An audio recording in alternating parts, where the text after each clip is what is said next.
All right, getting into our Linux lineup. This month, we got a couple here that definitely, might be requiring a little bit of investigation to see if you're exposed or not. The first one here is CVE 2025-8067. It's a vulnerability that's been fixed in UDisk 2. The specific versions are there capturing that.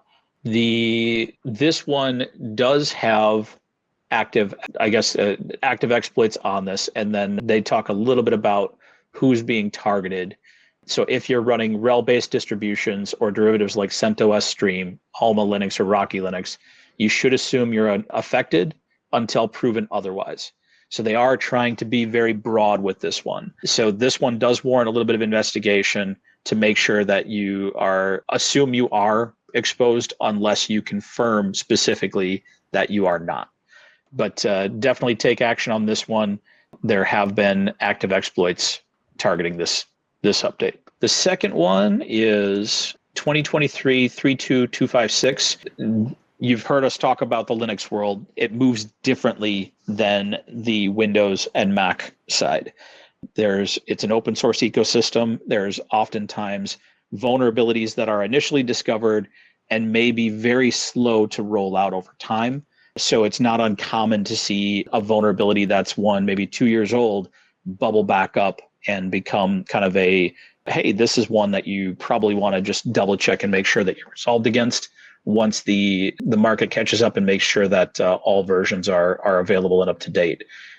So in this case, this vulnerability could allow a remote attacker to disclose sensitive information affected by that Linux kernel install. Authentication is not required to exploit this.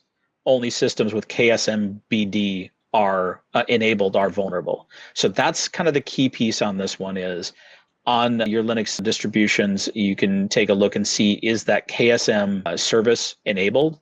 And if it is, then you want to make sure you get updated. If it's disabled, then you've mitigated the issue, but definitely one you want to take a look at and just see if you're exposed to this flaw. And the last of the CVE vulnerabilities this month is in Python, CVE 2025-58367. This one is a vulnerability. So the way they describe it is the Delta class is vulnerable to class pollution via its constructor. And when combined with a gadget available in Delta diff itself, it can lead to a denial of service and remote code execution vulnerability. So there's a couple of key pieces involved in there to be able to exploit this. But there's details available out there on how somebody might go about doing a type of approach to trying to do this class pollution. So I didn't see anything talking about this actively being exploited, but it looks like there's enough concept material out there that somebody could get to exploiting this if they put in the effort. Now, the who is affected, in this case, only applications that pass untrusted user input directly into Delta are affected. So this is one where you'd probably have to have somebody do a little bit of deeper investigation who knows that level of detail on Linux and Python coding to be able to determine if you're exposed to this. So that one may require some investigation to determine how exposed you are. More likely, it's probably better just to make sure that you've been patched up to that version 8.6.1 to ensure that your Python edition is resolving this vulnerability. Okay, that wraps up our news and recent vulnerabilities that we're talking about.